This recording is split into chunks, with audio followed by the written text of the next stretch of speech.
ठीक है जी, so it's recording now. So like I said, basically this is broken up into three parts. The foundation course, जो कि आपके basically आपको introduce करेगा डोमेन से, बेसिक कॉन्सेप्ट से, जार्गन से, और फिर उसके बाद दो कॉन्सेप्ट्स हमने ब्रेक किया इसको, इंस्ट्रूमेंट कॉन्सेप्ट्स और टेक्नोलॉजी कॉन्सेप्ट्स। अब इंस्ट्रूमेंट कॉन्सेप्ट्स में हम वो चीज़ें कवर करेंगे जो कि बेसिकली जिन चीज़ों को हम पेमेंट इंस्ट्रूमेंट्स कहते हैं, यानी जिन चीज़ों को इस्तेमाल करते हुए आज के ज़माने में आप पेमेंट्स कर सकते हैं। इंस्ट्रूमेंट से मुराद हो गई हमारी चीज़ें, जैसे आपके पास जो कार्ड्स होते हैं या कैश इन इटसेल्फ एक इंस्ट्रूमेंट है, तो उनसे रिलेटेड कॉन्सेप्ट्स को हम इंस्ट्रूमेंट कॉन्सेप्ट्स में समझेंगे। ये 3 सेशंस बनते हैं। और उसके अलावा टेक्नोलॉजी कॉन्सेप्ट्स हैं, जिसके अंदर फिर हम जो आज के ज़माने में और जो आने वाले दिनों में एक्सपेक्टेड वो टेक कॉन्सेप्ट्स हैं, जैसे कि क्या नेटवर्क प्रोटोकॉल्स हैं, क्या आपके पास इंटरफेसिंग्स हैं, क्या किस किस्म के सिस्टम्स हैं, इन चीज़ों को कवर करेंगे। So that's the logical breakup of the program. इसको अगर देखा जाए कि ये किस तरीके से स्ट्रक्चर किया गया है ओवर द वीक्स, इसमें मैं अभी ज़्यादा डिटेल में नहीं जाऊँगा, लेकिन आपको बस की ऑब्जेक्टिव्स बताता जाता हूँ कि हमारे किन क्लासेस में क्या ऑब्जेक्टिव्स हैं। So like I said, first two is the foundation course, वो आप समझ में आ गई। जो सेकंड, जो आपका थर्ड वीक के अंदर हम जा रहे हैं, that's going to be the first really core conceptual class, क्योंकि उसमें हम पहली दफा बात करेंगे किसी पर्टिकुलर टॉपिक के ऊपर, यानी कार्ड मैनेजमेंट सिस्टम्स के ऊपर बात करेंगे। uh, ये एक इम्पोर्टेंट क्लास होगी because that is going to be your first exposure how a card management system works. और आज के लैंडस्केप में अगर आप देखें तो कार्ड मैनेजमेंट सिस्टम की बहुत अहमियत है। ये हर बैंक में चल रहा होगा। जो भी इंस्टीट्यूशन कार्ड्स इशू करती है, जो कि तकरीबन हर फाइनेंशियल इंस्टीट्यूशन करती है आज के ज़माने में, वहाँ पे ये कार्ड्स, वहाँ पे सिस्टम्स इन प्लेस होते हैं। उसके बाद हम फॉरेन इंस्ट्रूमेंट कॉन्सेप्ट पे आ जाएंगे, जो कि कार्ड से रिलेटेड कॉन्सेप्ट्स हैं। उनको हम स्टडी करेंगे कि कार्ड्स इस्तेमाल होते कैसे हैं, उसको कार्ड अक्वायर करना कहते हैं।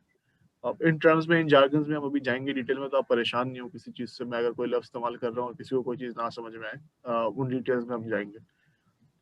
फिर हम ISO 8583 को देखेंगे, जो कि एक इंटरफेस है, सबसे ज़्यादा प्रिवेलेंट इंटरफेस है। आज के ज़माने में जब भी किसी सिस्टम को इन द फाइनेंशियल लैंडस्केप, किसी सिस्टम को दूसरे सिस्टम से बात करनी होती है, तो मोस्ट ऑफन देन नॉट वो ISO 8583 पे बात करते हैं एक दूसरे से। तो इसको समझना बहुत ज़रूरी है। फिर हम दोबारा एक आखिरी एस्पेक्ट रह जाएगा कार्ड एक्वायरिंग का, कार्ड नॉट प्रेजेंट, वो देखेंगे। And the last 4 classes revolve around technology concepts, mobile financial services, branchless banking. Instant payments is something that we are covering. It's not मतलब ये आज के ज़माने में शायद इतना प्रिवेलेंट ना लगे, क्योंकि अभी तक इस पे इतना ज़्यादा काम नहीं हुआ है। पर ये एक ऐसी चीज़ है जिस पे काम शुरू हो गया है। पाकिस्तान में भी हो रहा है। MPG, जो माइक्रो पेमेंट गेटवे, एक चीज़ है जिस पे हम खुद बहुत काम कर रहे हैं, तो हमारे लिए तो ये बहुत रेलेवेंट है और इसका स्कोप बढ़ना ही है बहुत ज़्यादा इन द कमिंग ईयर्स। और सिमिलरली वो जिस इंटरफेस से बात करता है उसको ISO 222 कहते हैं, तो उसके ऊपर भी फिर हम बात करेंगे। So that's the 11 weeks that we planned. So with that out of the way, अब हम एक्चुअल अपने कोर्स की इसमें स्टार्ट करते हैं आज की क्लास को। सो बेसिकली स्टार्टिंग ऑफ, हम पहली चीज़ जो समझेंगे वो ये समझेंगे कि किसी भी बैंक के या किसी भी फाइनेंशियल इंस्टीट्यूशन के की फंक्शंस क्या हैं, वो क्या चीज़ें हैं जिसके अंदर वो काम करते हैं। और क्योंकि इसको समझ के फिर हम देखेंगे कि उन चीज़ों में हमारा क्या रोल है, और उन चीज़ों में टेक्निकलिटीज क्या इन्वॉल्व है। तो बेसिकली देयर आर 3 की फंक्शंस जो कि हम किसी भी फाइनेंशियल इंस्टीट्यूशन के लिए कह रहे हैं या बैंक के लिए कह रहे हैं। पहला की फंक्शन तो ये है कि they hold and they transfer money, यानी कि आप उनके पास डिपॉजिट अकाउंट्स क्रिएट करते हैं और चीज़ें करते हैं, अपना पैसा वहाँ रखवाते हैं और उनकी सर्विस इस्तेमाल करते हैं पैसे को आगे पीछे करने के लिए, ट्रांसफर्स करने के लिए, पेमेंट्स करने के लिए। जो दूसरा उनका की फंक्शन होता है वो होता है लेंडिंग। लेंडिंग से मुराद हो गई किसी भी किस्म की रेजिंग, बोरोइंग, वो भी सारे बैंक के की फंक्शन में होते हैं। इसकी एग्जांपल है क्रेडिट कार्ड इशू करना या कोई भी चीज़, लोन्स देना, ये सारी चीज़ें इसके अंदर आ जाती हैं। एंड जो थर्ड की फंक्शन होता है उनका होता है इन्वेस्टिंग एंड ट्रेडिंग। इसको बेसिकली अगर देखा जाए तो इन्वेस्टिंग एंड ट्रेडिंग के अंदर आपके पास trading services, corporate wealth management, private banking, इस तरह की सारी चीज़ें आ जाती हैं। These are more less enterprise services, ये सारी चीज़ें उसके अंदर आ जाती हैं। पर ये वो 3 की फंक्शनल एरियाज हैं, ये 3 सर्विसेज हैं जो कि कोई भी बैंक या फाइनेंशियल इंस्टीट्यूशन देती है। अब हम जो भी काम करेंगे, फॉर एग्जांपल अगर हम कार्ड मैनेजमेंट सिस्टम्स के अंदर जाएं, कार्ड इशू करने की बात करें, तो ये सारी चीजें एक तो क्रॉस फंक्शनल भी होंगी, लेकिन इन्हीं की फंक्शंस के अंदर कहीं ना कहीं कवर हो रही होती हैं। अब जैसे अगर आप कार्ड इशू कर रहे हैं तो वो होल्डिंग एंड ट्रांसफरिंग मनी के एस्पेक्ट के अंदर आ जाता है। आप उस कार्ड को इस्तेमाल करते हुए पैसे कहीं या तो खर्च कर रहे हैं, या अगर आप कोई ऑनलाइन सर्विसेज यूज कर रहे हैं, किसी को फंड ट्रांसफर कर रहे हैं, तो अगेन इस तरह से अगर आप कार्ड्स इशू कर रहे हैं और आप क्रेडिट कार्ड इशू कर रहे हैं किसी को, तो that in a certain sense becomes part of lending. तो इस तरह की चीजें इसका फिर पार्ट होती हैं। But the main reason for basically discussing these key functions with you, एक तो चले आपको इसकी समझ हो कि बैंक्स या फाइनेंशियल इंस्टीट्यूशंस के तीन मेजर काम क्या होते हैं।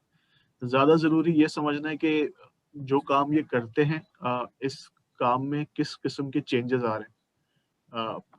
ये जो स्ट्रक्चर है, अभी आप सामने वाली स्लाइड में जो देख रहे हैं, इसमें आपको तीन वर्टिकल्स नजर आ रहे हैं जो नीचे देखें।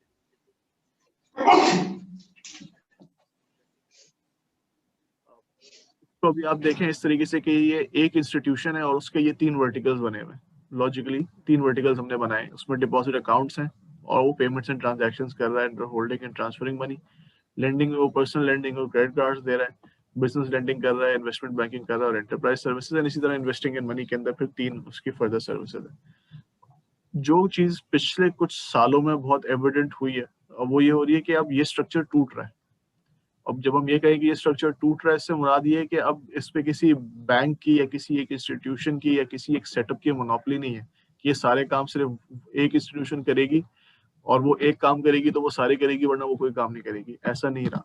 अब ये हुआ है कि पिछले चंद सालों के अंदर ये चीजें ब्रेकअप हुई है और आपके पास आए हैं basically with the advancement in technology, with mobile phones, with internet and everything becoming more prevalent, आपके पास बेसिकली ये सारी सर्विसेज डिजिटाइज हो रही है। आपके पास न्यू बैंक्स आ रहे हैं। न्यू बैंक्स हम कहते ही उनको है बेसिकली जिस बैंक की कोई ब्रांच नहीं होती, ये कम्प्लीटली डिजिटल होते हैं। पाकिस्तान में भी ये चीज अब शुरू हुई है। आपके पास कुछ जो EMIs का कॉन्सेप्ट अब आपको आगे चल के भी सुनने को मिलेगा काफी, इलेक्ट्रॉनिक मनी इंस्टीट्यूशंस का। वो यही है कि they are basically issuing cards, they are holding some value, लेकिन उनकी कोई ब्रांच नहीं है। अब SadaPay is an example, there are other examples as well. ये सारे जो EMIs हमारे पास बन रहे हैं उन सब की एक एग्जांपल ये है न्यू बैंक्स।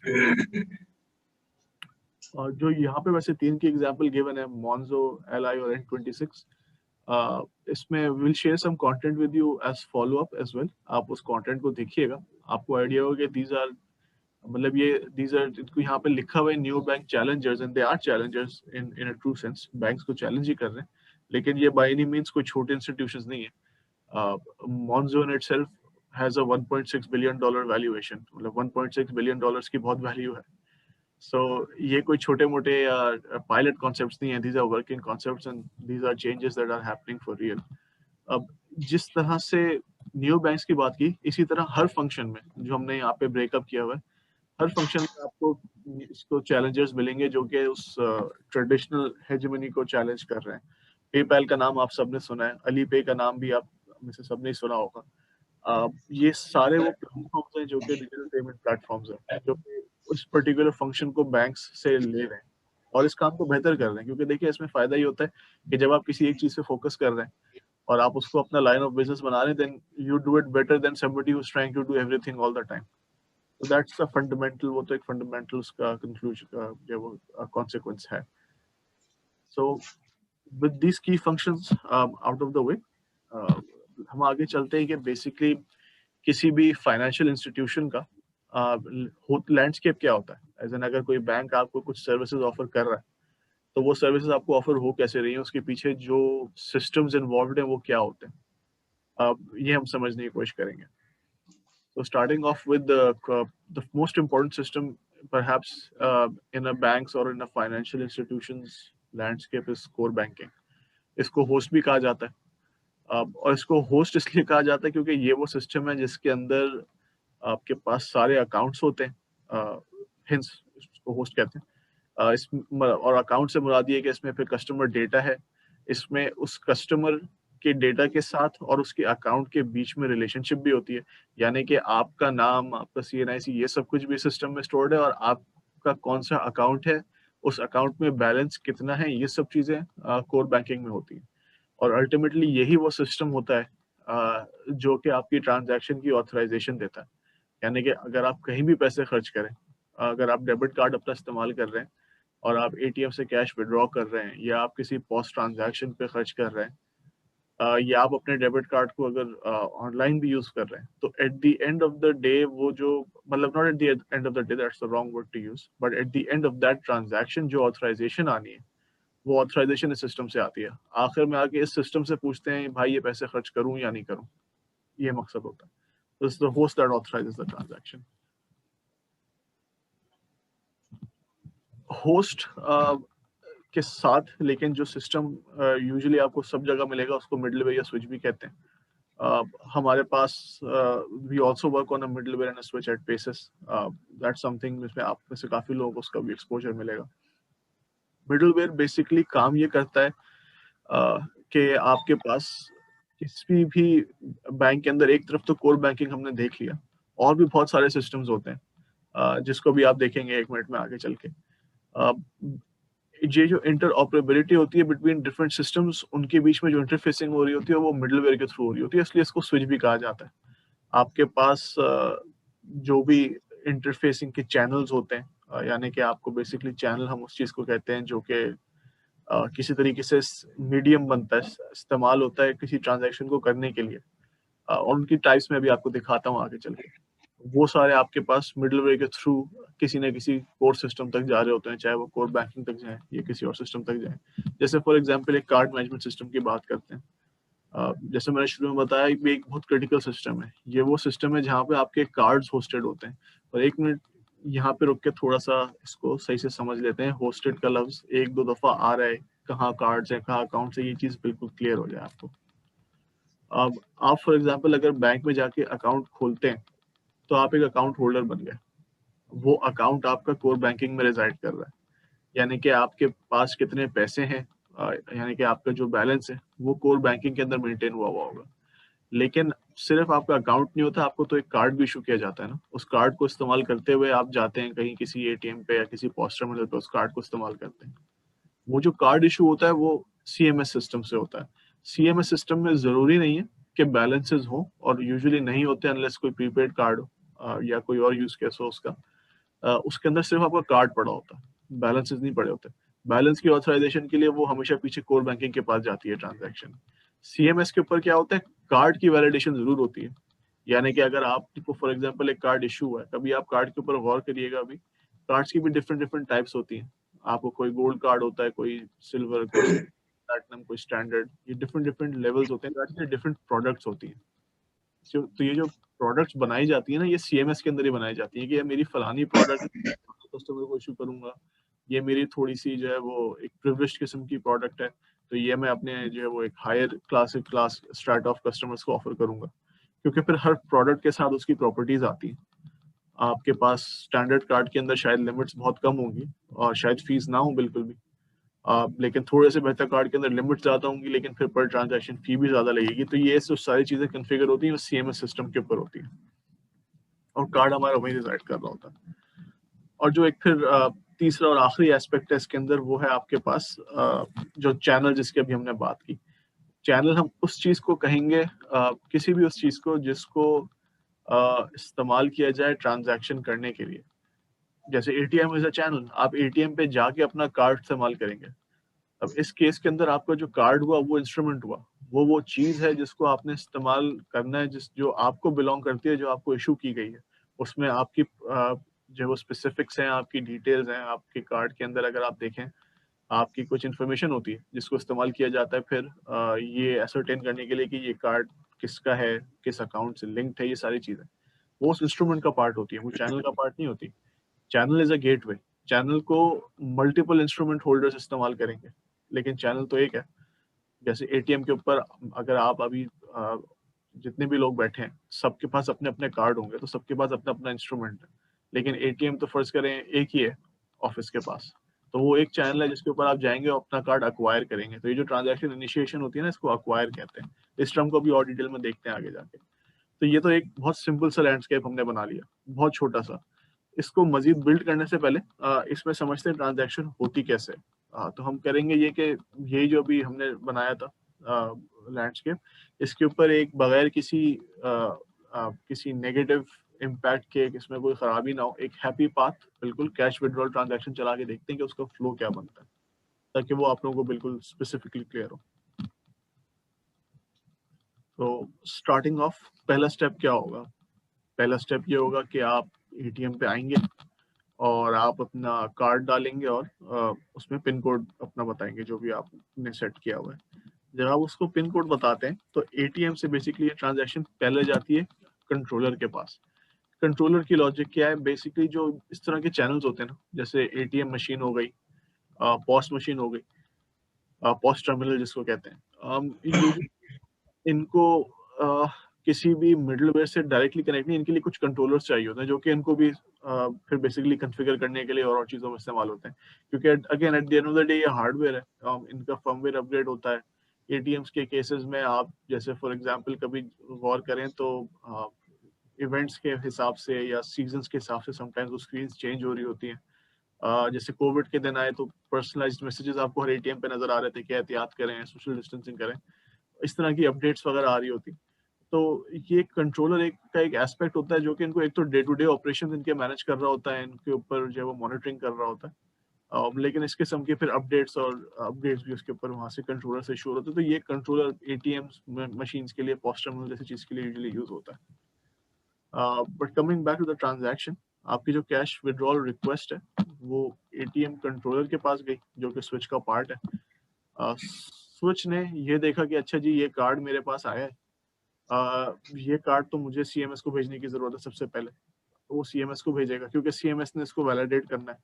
वो ये चेक करेगा कि जो पिन मैच करती है नहीं करती कार्ड के साथ, और ये पिन ट्रांसलेशन, ये जो सिक्योरिटी वाला एस्पेक्ट है, इसको भी हम डिटेल में देखेंगे अगले सेशंस के अंदर। अभी हम बहुत सरसरी बात कर रहे हैं क्योंकि अगेन हमने अभी सिर्फ और सिर्फ बेसिक और फंडामेंटल कॉन्सेप्ट्स बिल्ड करने हैं।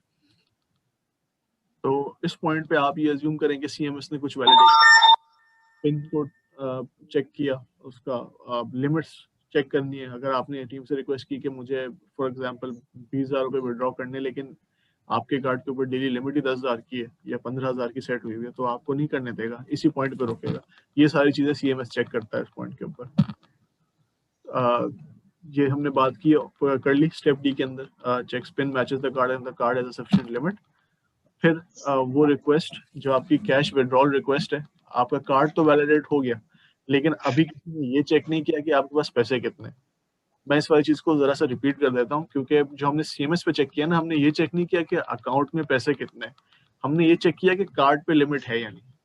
ये हो सकता है कि किसी के अकाउंट में 5 लाख रुपए पड़े हों, लेकिन उसके पास एक बिल्कुल बेसिक स्टैंडर्ड कार्ड है जिसके ऊपर दिन की ट्रांजैक्शन की लिमिट ही 15,000 है या 20,000 है। तो वो पूरे 5 लाख या 50,000 तो विड्रॉ नहीं कर सकेगा एटीएम से, उसको 20,000 ही विड्रॉ करने देंगे, क्योंकि वो जो चेक लगा हुआ है वो सीएमएस के लेवल पे लगा हुआ है, कार्ड के लेवल पे लगा हुआ है। तो ये वाली चीज सीएमएस ने चेक की। जब सीएमएस ने ये चेक किया कि हाँ चले, इसने 15,000 मांगे, फर्ज करें ये 15,000 रुपए विड्रॉ करना चाह रहा है और इसके डेली लिमिट जो है वो तो 20,000 है, तो ठीक है, this is fine, CMS doesn't mind. उसने ट्रांजैक्शन को फॉरवर्ड कर दिया होस्ट को कि भाई इनको 15,000 रुपए इशू कर दें, हाँ, इनकी लिमिट 20,000 की, इन्होंने मांगे 15,000 है, अगर इसके अकाउंट में 15,000 रुपए पड़े हैं तो आप इसको दे दें। उस पॉइंट पे फिर होस्ट चेक करेगा कि ठीक है, अकाउंट के अंदर ये पैसे हैं नहीं है, तो वो अकाउंट को डेबिट कर देगा। डेबिट का लफ्ज अगेन ये स्टैंडर्ड अकाउंटिंग टर्म है, लेकिन इस्तेमाल उसी तरह हो रही है। जब हम कहते हैं कि हम पैसे डेबिट कर देंगे तो हमारी जो मतलब है वो ये है कि हम उसके अकाउंट में से निकाल लेंगे, और जब हम कहते हैं कस्टमर को क्रेडिट कर दो तो हम वो फंड्स उसके अकाउंट में ऐड कर रहे हैं। बेसिकली हम वही टर्मिनोलॉजी यूज कर रहे हैं। तो आपके पास जब अकाउंट डेबिट हो जाता है तो उसके बाद कोर बैंकिंग वो जो कैश विड्रॉल रिक्वेस्ट का रिस्पॉन्स है वो मिडलवेयर को देता है, मिडलवेयर इन टर्न वो वापस एटीएम को देता है, और जब एटीएम के पास पॉजिटिव रिस्पॉन्स आ जाता है तो वो जो उसकी कैश डिस्पेंसर है वो आपको पैसे इशू कर देती है। तो ये तो एक बहुत ही हाई लेवल के ऊपर और बहुत ही फंडामेंटल किस्म का हमने ये देख लिया कि ये ट्रांजैक्शन होती कैसे है। इसमें अगेन बहुत कॉम्प्लेक्सिटी होती है, मैं अभी उस कॉम्प्लेक्सिटी में गया नहीं हूँ, हम अभी जाते हैं उस कॉम्प्लेक्सिटी के अंदर कि ये बेसिकली जो आपके पास ट्रांजैक्शन हो रही है, इस ट्रांजैक्शन के अंदर जो है फिर अगर कोई नेगेटिव इम्पैक्ट आता है, बीच में कहीं ट्रांजैक्शन फंस जाती है, कुछ सिस्टम डाउन हो जाता है, आपके पास सीएमएस से लिंक ही खत्म हो गया, फिर आप क्या करेंगे, ट्रांजैक्शन बीच में फंसी रहेगी। तो उन केसेस में क्या होता है, इसको हम आज आखिर में देखेंगे, थोड़ा सा समझने की कोशिश करेंगे। अच्छा, अब पेमेंट्स इकोसिस्टम हम बनाना शुरू करेंगे। इससे पहले कि हम दोबारा शुरू करें, मैं इस पॉइंट पे काफी देर से बोल रहा हूँ, तो मैं पूछ लेता हूँ, अगर किसी के जहन में कोई सवाल है या पीछे कोई चीज रिपीट करनी है, कुछ करना है, तो अभी बताएं। जी सवाल सर, एक सवाल है। ठीक है, अब हम वापस आए, अपने लैंडस्केप को बिल्ड करते हैं फर्दर। जब इस लैंडस्केप को हमने अब बेसिकली यहाँ पे ये देख रहे होंगे कि ये जो अभी आपको नजर आ रहा है स्क्रीन पे, ये वही है जो हमने पीछे अभी तक लैंडस्केप बनाया था, जिसमें आपके पास बेसिकली 4 एलिमेंट्स हैं। सबसे जो कोर सिस्टम है हमारे लेफ्ट पे, होस्ट जो कोर बैंकिंग था, जिसकी कनेक्टिविटी है मिडलवेयर के साथ, जो कि हमारा स्विच है, जो कि बेसिकली वो फंक्शन परफॉर्म कर रहा है कि वो सारे सिस्टम्स के बीच में डिफरेंट चैनल्स के साथ इंटरऑपरेबिलिटी, कनेक्टिविटी दे रहा है आपको। एक ट्रांजैक्शन कहाँ से कहाँ जानी है, ये सारा काम ये मिडलवेयर कर रहा है। और अगर आपके पास कोई ट्रांजैक्शन रूल्स भी सेटअप करने हैं, तो वो भी इस मिडलवेयर के लेवल पे हुए हैं। फॉर एग्जांपल, किसी ट्रांजैक्शन को प्रोसेस ही नहीं करना, या किसी ट्रांजैक्शन को अपने सिस्टम से उठा के कहीं बाहर भेजना है, वो सारे काम आपका मिडलवेयर कर रहा है। जो भी इन्होंने एक सवाल किया था, वो भी इसी से टच करता है। तो अभी हम आगे देखते हैं उसको।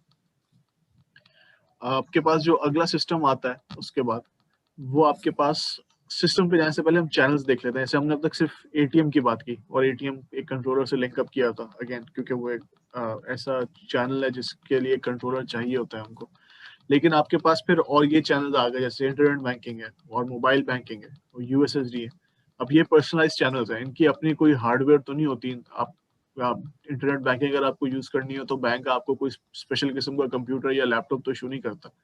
वो बेसिकली एक सॉफ्ट सर्विस है, आप उसको अपने ही ब्राउजर के ऊपर यूज कर रहे हैं। सो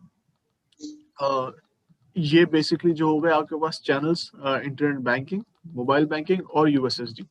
यूएसएसडी से मुराद, अगर आप सब उससे फेमिलियर हैं, वो जो *99# या *123# करके हम जो है वो डायल करते हैं, वो यूएसएसडी उसको कहते हैं बेसिकली। और वो फायदेमंद और बहुत जरूरी इसलिए है क्योंकि देखें, हर किसी के पास, अब आज के जमाने में तो smartphones are much more common, but still it's not as common as you would want. तो हर कोई इस्तेमाल नहीं कर सकता मोबाइल बैंकिंग एप्लीकेशंस को।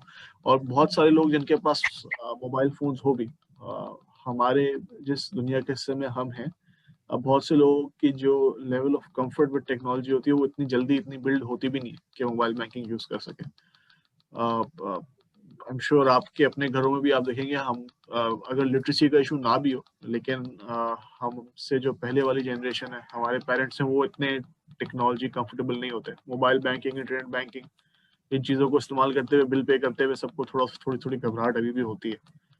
सो ये चैनल्स आपके पास आ गए, internet banking, mobile banking. USSD एक ऐसा चैनल आ गया जो कि फिर किसी पर्टिकुलर टेक्नोलॉजी पर डिपेंडेंट नहीं है, या इंटरनेट की एक्सेस पर डिपेंडेंट नहीं है, और इस तरह से काम करता है। चैनल्स के बाद अब हम देखते हैं अगेन कुछ कोर सिस्टम्स को।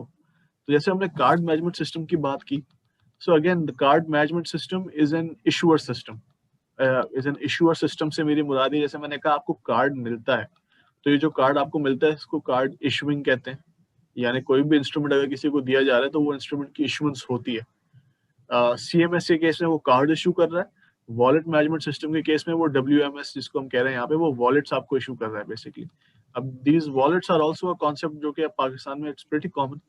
अगर आप देखें तो आपके पास बहुत सारी सर्विसेज हैं जो कि या तो एज अ वॉलेट एक्ट कर रही हैं। जैज कैश भी आपको ऑफर करता है, आप इजी पैसा also has a store of value. ये जो मैंने टर्म यूज की ना अभी, स्टोर ऑफ वैल्यू, ये की टर्म है बेसिकली। इससे हमारी मुराद ये, और ये हम हर उस एंटिटी को के लिए इस्तेमाल करेंगे जहाँ पे किसी किस्म की कोई वैल्यू, किसी किस्म की कोई अमाउंट, किसी किस्म की कोई, ये जो आपके पास मतलब that represents some sort of an amount और समथिंग लाइक करेंसी, उसको हम बेसिकली स्टोर ऑफ वैल्यू कहेंगे। जैसे कि अगर आपका अकाउंट है, करंट अकाउंट आपने अपना ओपन किया है, तो that is a store of value. उसमें आपने अपनी कुछ वैल्यू रखी है, कुछ पैसे रखे हैं। इसी तरह वॉलेट के अंदर भी कोई ना कोई स्टोर ऑफ वैल्यू होती है। इसको अगर हम डिफ्रेंशिएट करेंगे बैठ के, हम बात करते हैं कि एक आपके पास अकाउंट है और एक आपके पास कार्ड है, लेट्स से डेबिट कार्ड है। डेबिट कार्ड क्या होता है? डेबिट कार्ड बेसिकली पीछे आपको रिप्रेजेंट तो कर रहा होता है जब आप कोई ट्रांजैक्शन करते हैं, लेकिन जब आप उस कार्ड को इस्तेमाल करते हैं तो पैसे जाके कटते आपके कार्ड में से नहीं है। आपके कार्ड की लिमिट जरूर चेक होती है, but your card is not the store of value. वो जो वैल्यू पड़ी है वो तो पीछे अकाउंट में पड़ी है। तो वो जो ट्रांजैक्शन की फाइनल ऑथराइजेशन होगी वो तो कोर बैंकिंग करके देता है, आपका सीएमएस करके नहीं देता। हाँ, ऐसा हो सकता है अगर आप प्रीपेड कार्ड यूज कर रहे हैं। प्रीपेड कार्ड के अंदर तो फिर पीछे अकाउंट पे जाने की जरूरत नहीं है ना। अगर तो किसी किस्म का आपको प्रीपेड कार्ड इशू कर दिया गया है तो उस कार्ड के अंदर ही वैल्यू है। उस केस में yes, then your CMS is the store of value. उसको हम पीसीएमएस कहते हैं, prepaid card management system. But in case of debit cards, yeah, in case of credit cards, the card itself is not the store of value. वो तो आपके पास पीछे account है। इसी तरह वॉलेट मैनेजमेंट सिस्टम के अंदर आए तो वॉलेट अगर ऐसा है कि उस वॉलेट के अंदर ही आपने पैसे डाले हुए तो वो स्टोर ऑफ वैल्यू है। लेकिन हमारे यहाँ और इनफैक्ट दुनिया भर में भी होता ये है कि आप वॉलेट समटाइम्स कह रहे होते हैं एक एप्लीकेशन को जिसके अंदर आप अपने एग्जिस्टिंग कार्ड्स लिंक कर रहे हैं, या जिसके अंदर आप अपने बैंक अकाउंट्स को अगर लिंक कर रहे हैं। ये एक ओपन बैंकिंग का भी कॉन्सेप्ट है, इसको भी हम आगे चल के कहीं देखेंगे कि आप एप्लीकेशन किसी की इस्तेमाल करें, वॉलेट किसी का इस्तेमाल करें, कार्ड किसी का लिंक करें, अकाउंट किसी का लिंक करें। इस तरह की काफ़ी चीज़ें होती हैं, वो हम देखेंगे। बट इस केस में अगर आप आपके पास एक वॉलेट आपको इशू कर दिया गया है लेकिन आप उसके अंदर पैसे डाल नहीं रहे, सिर्फ किसी कार्ड को लिंक कर रहे हैं, तो then that is not a store of value. But अगर आप डाल रहे हैं तो फिर हम वॉलेट मैनेजमेंट सिस्टम को भी एज अ होस्ट एक तरीके से कंसिडर कर सकते हैं। यानी कि अगर आप ट्रांजैक्शन करें और आप बोलें कि यार मेरे वॉलेट से जाके पैसे काट लो, तो उस केस में तो फिर आपका wallet as a host act कर रहा है। तो ये जो लफ्ज है ना होस्ट का, इसको कंसेप्चुअली समझें अपने पास, कि जरूरी नहीं है कि मैं जब होस्ट बोलूं तो वो सिर्फ कोर बैंकिंग ही हो सकता है in some cases wallet management system host हो। अगर at the end of the day transaction जो डेबिट होनी है वो किसी वॉलेट से होनी है, या हो सकता है सीएमएस होस्ट हो अगर किसी प्रीपेड कार्ड को इस्तेमाल कर रहे हैं। सो उस चीज को कंसेप्चुअली समझिएगा।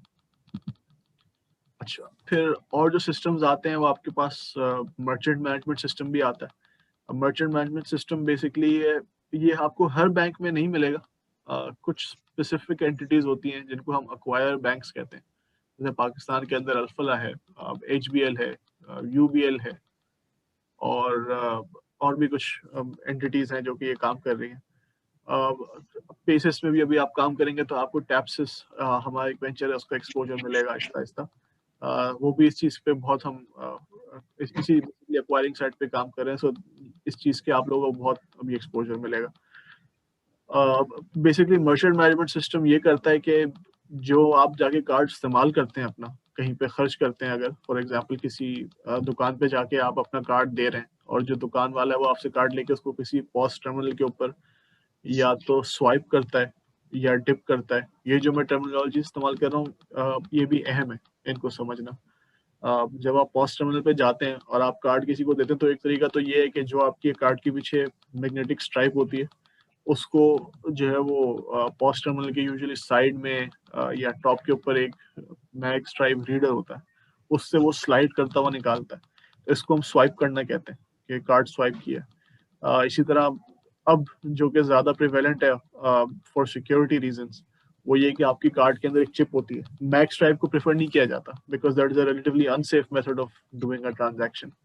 तो वो जो आपके पास चिप है उसको बेसिकली चिप रीडर जो होता है, स्लॉट होता है, उसके अंदर कार्ड को इंसर्ट किया जाता है, उसको डिप करना कहते हैं। So swipe and dip are the two prominent terminologies. And the third one that is coming up is tap करना एज वेल।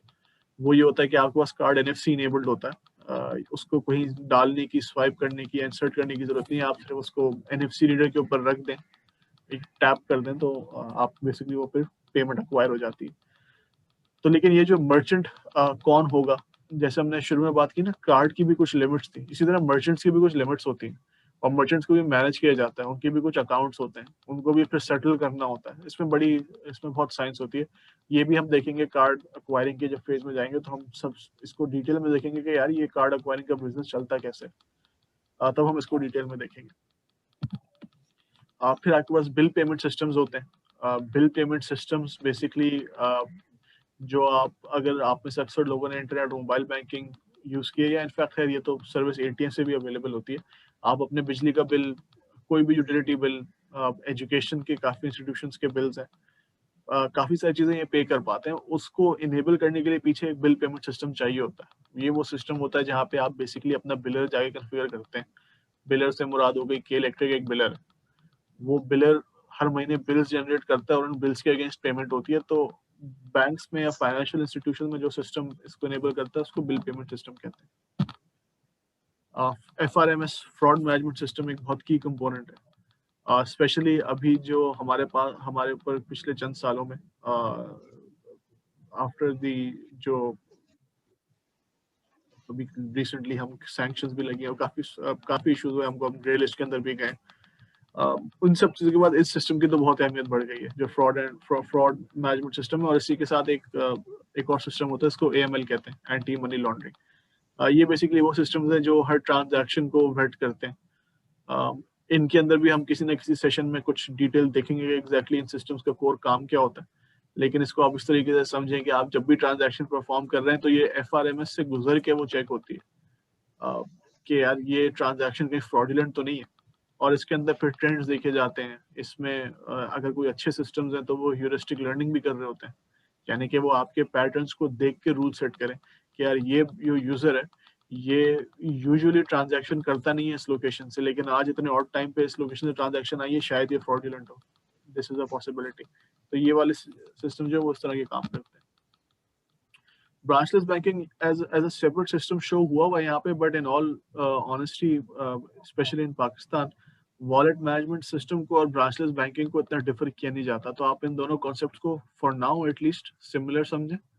हम आगे चल के मोबाइल फाइनेंशियल सर्विसेज पर बात करेंगे इस प्रोग्राम के आखिर में, तब हम इन चीज़ों की डिटेल में जाएंगे कि यार फिर ये एजेंट नेटवर्क क्या होता है और उसका क्या रोल होता है, और फिर वॉलेट्स किस तरह इस्तेमाल होते हैं, मोबाइल फाइनेंशियल सर्विसेज किस तरह डिलीवर होती हैं। इन सब चीज़ों को हम थोड़ा आगे चल के देखेंगे। एक सिस्टम और जिसको मैं बहुत ब्रीफली टच कर देता हूँ वो होता है रियल टाइम ग्रॉस सेटलमेंट। अब इसमें बहुत सारे लफ्ज हैं और हर लफ्ज की एक्चुअली यहाँ पे अहमियत बहुत है। रियल टाइम की भी अहमियत है, ग्रॉस की भी अहमियत है और सेटलमेंट की भी अहमियत है, लेकिन इसको उल्टा शुरू करते हैं समझना। सेटलमेंट बेसिकली एक प्रोसेस है जिसको हम डिटेल में अपने अगले सेशन में देखेंगे। मैंने उसको जानबूझ के सेशन में नहीं रखा, वो फिर बहुत डेंस हो जाता। लेकिन सेटलमेंट बेसिकली एक वो ऑपरेशन है जो कि कोई दो इंस्टीट्यूशंस को आपस में बेसिकली किसने किसको कितने पैसे देने हैं, किसको कितने पैसे ओड हैं और कौन किसको कितने पैसे ओ करता है, ये पूरी सेटलमेंट होती है। क्योंकि जब एक इकोसिस्टम आपके पास चल रहा है एक बड़े लेवल के ऊपर और रोज की हजारों लाखों ट्रांजैक्शंस हो रही हैं और कोई किसी का ATM इस्तेमाल कर रहा है, कोई कुछ इस्तेमाल कर रहा है, कोई कहीं पे पैसे खर्च कर रहा है, तो evidently eight the end of the day होता ये है कि जब आखिर में हिसाब किताब हो रहा होता है तो पता ये चलता है कि भाई बैंक अल्फला ने मीज़ान बैंक को इतने पैसे देने हैं, लेकिन मीज़ान बैंक ने इनको भी इतने पैसे देने हैं। तो इन दोनों को आपस में जरा नेट ऑफ कर दो, देख लो कि उन्होंने 50 देने थे, उन्होंने 25 देने थे, तो आप सिर्फ इनको 25 दे दे और हम हिसाब किताब खत्म करते हैं। इस तरह की जो प्रोसेस है इसको सेटलमेंट कहा जाता है। इसको करने के तरीके होते हैं, या तो आप सारे दिन भर की ट्रांजैक्शंस करते रहें और दिन के आखिर में जाके सेटलमेंट कर लें, इसको ग्रॉस सेटलमेंट कहते हैं, या डेफर्ड सेटलमेंट भी कहते हैं, नेट सेटलमेंट भी सॉरी इसको नेट सेटलमेंट या डेफर्ड सेटलमेंट कहते हैं। रियल टाइम ग्रॉस सेटलमेंट जो हो गई ये होती है बेसिकली कि आप बजाय से किसी वक्त का इंतजार करें या दिन के आखिर का इंतजार करें, जैसे जैसे ट्रांजैक्शन होती जाए आप उसको सेटल करते जाएं। तो इसको करने के भी तरीके होते हैं, इसमें फिर और डिपेंडेंसीज आती हैं, ये आप अकेले नहीं कर सकते, इसमें फिर और एंटिटीज इन्वॉल्व होती हैं। यूजुअली आपका रेगुलेटर भी इन सम कैपेसिटी समटाइम्स इन्वॉल्व होता है, अनलेस आपके कोई बायलैटरल अरेंजमेंट्स हो। तो इन चीज़ों को भी हम और डिटेल में देखेंगे आगे, लेकिन अभी सिर्फ एक ये फर्क समझिए कि यूजुअली जो सेटलमेंट होती है वो नेट सेटलमेंट होती है या डेफर्ड सेटलमेंट होती है, कि एक दिन बाद या दिन के आखिर में सारे बैठते हैं, हिसाब किताब करते हैं और फिर जिसको जितने पैसे देने हैं वो दे देते हैं। RTGS एक ऐसा सिस्टम है जो कि ये कहता है कि दिन के आखिर का इंतजार करने की जरूरत नहीं है, ट्रांजैक्शन करते जाओ और हिसाब किताब करते जाओ। जो सिस्टम हम आखिरी इसमें देखेंगे फिलहाल वो पेमेंट गेटवे को देखते हैं। पेमेंट गेटवे बेसिकली वो सिस्टम होता है जो कि आपको ई-कॉमर्स ट्रांजैक्शंस करने के लिए इनेबल करता है। अ, इसको भी हम कार्ड नॉट प्रेजेंट एक्वायरिंग के सेशन में देखेंगे डिटेल में, लेकिन ये बेसिकली वो सिस्टम है जब आप अगर कभी आपने ऑनलाइन ट्रांजैक्शन की हो तो वो आपसे आपकी कार्ड की डिटेल्स मांगता है, समटाइम्स वो आपको रीड आउट कर देता है कहीं। हमारे यहाँ चूंकि सारे अरेंजमेंट ऐसे हैं कि वो पीछे कोई ना कोई सर्विस प्रोवाइडर यूज कर रहे हैं, तो आप किसी साइबर सोर्स के पेज पे जाते हैं, या आप जो है वो किसी और सर्विस के पेज पे जा रहे होते हैं यूजुअली राउट हो गया, तो वो बेसिकली पेमेंट गेटवेज होते हैं जो ऑनलाइन आपका कार्ड की डिटेल्स आपसे ले रहे होते हैं, और उसके साथ फिर मर्चेंट वेबसाइट लिंक्ड होती है, और इसमें भी फिर पूरी साइंस होती है जिसको हम देखते हैं आगे जाके डिटेल में अगले सेशंस में। एक जो इस पूरे लैंडस्केप के अंदर इम्पोर्टेंट चीज है, मैं एक शॉर्ट क्विक इसका रिकैप कर देता हूँ और फिर इसको क्लोज कर देता हूँ। इसको दो हिस्सों में ब्रेक करके देखें। बीच में तो आपके पास मिडलवेयर है, so that is the switch, that is the core component जो कि हर सिस्टम को दूसरे सिस्टम से बात करवा रहा है और चैनल्स को सिस्टम्स तक जोड़ रहा है। और जो दूसरा एस्पेक्ट हो गया, एक एस्पेक्ट तो ये होगा सिस्टम्स, जिसमें कोर बैंकिंग को भी मैं शामिल कर रहा हूँ along with the CMS and the WMS, the MMS and all the other systems। और दूसरी साइड पे हम कह रहे हैं कि हमारे पास चैनल्स हैं जिसमें आपके पास ATMs आ गए, POS आ गए, इंटरनेट बैंकिंग आ गई, मोबाइल बैंकिंग आ गई, USSD आ गया। एक जो तीसरी चीज हर उसमें फाइनेंशियल इंस्टीट्यूशन में आपको मिलेगी वो होती है स्कीम्स। स्कीम्स के ऊपर मैं डिटेल में अभी अगली स्लाइड में कवर करता हूँ कि ये एग्जैक्टली इनकी जरूरत क्यों होती है और ये क्या है। ठीक है, अच्छा जी, going to the next question. अब हम बेसिकली जो मैंने आखिरी चीज अभी छोड़ी कि स्कीम होती है, स्कीम की हमें जरूरत क्यों है। अब देखें, ये बेसिकली जो एक क्वेश्चन भी पूछा गया शुरू में कि अगर मैं एटीएम पे ट्रांजैक्शन कर रहा हूँ लेकिन वो मेरे सीएमएस का कार्ड इशू नहीं हुआ हुआ, कहीं और से इशू हुआ हुआ है, तो क्या होगा। अब हम उस वाले इशू के उस वाले एस्पेक्ट को देखना शुरू कर रहे हैं। तो उस बात को समझने के लिए एक अगर पहले देखें कि ये होगा कैसे। आपके पास एक इंस्टीट्यूशन है, इंस्टीट्यूशन ए, जिसको हम बोल रहे हैं कि ये एक कमर्शियल बैंक है, और आपके पास एक इंस्टीट्यूशन बी है जिसको हम बोल रहे हैं कि ये भी एक कमर्शियल बैंक है। इन दोनों को आपस में अगर बात करनी हो तो कैसे करेंगे। डायरेक्ट कनेक्टिविटी करेंगे। अगर डायरेक्ट कनेक्टिविटी करते हैं या आपस में कोई P2P लिंक बनाते हैं तो इसके साथ भी इसके अपने मसले हैं और इसके बहुत वाज़ेह मसले हैं। सबसे बड़ा मसला तो ये है कि ये आप कब तक करेंगे। आपके पास एक इंस्टीट्यूशन तो नहीं है, या दो तो नहीं है, या 5 या सिर्फ 10 तो नहीं है।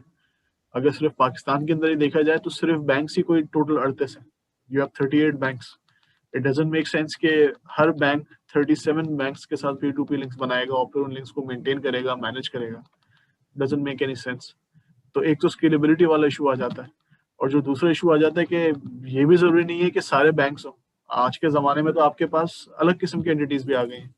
आप माइक्रो फाइनेंस इंस्टीट्यूशन के साथ भी लिंक कर रहे हैं, आप ई मनी इशुअर्स के साथ भी लिंक कर रहे हैं, आप funds, securities, asset management companies, billers, दुनिया जहां की सारी चीजें। तो सवाल ही पैदा नहीं होता कि आप किसी भी तरह जो है वो हर किसी के साथ खुद डायरेक्ट बात करें।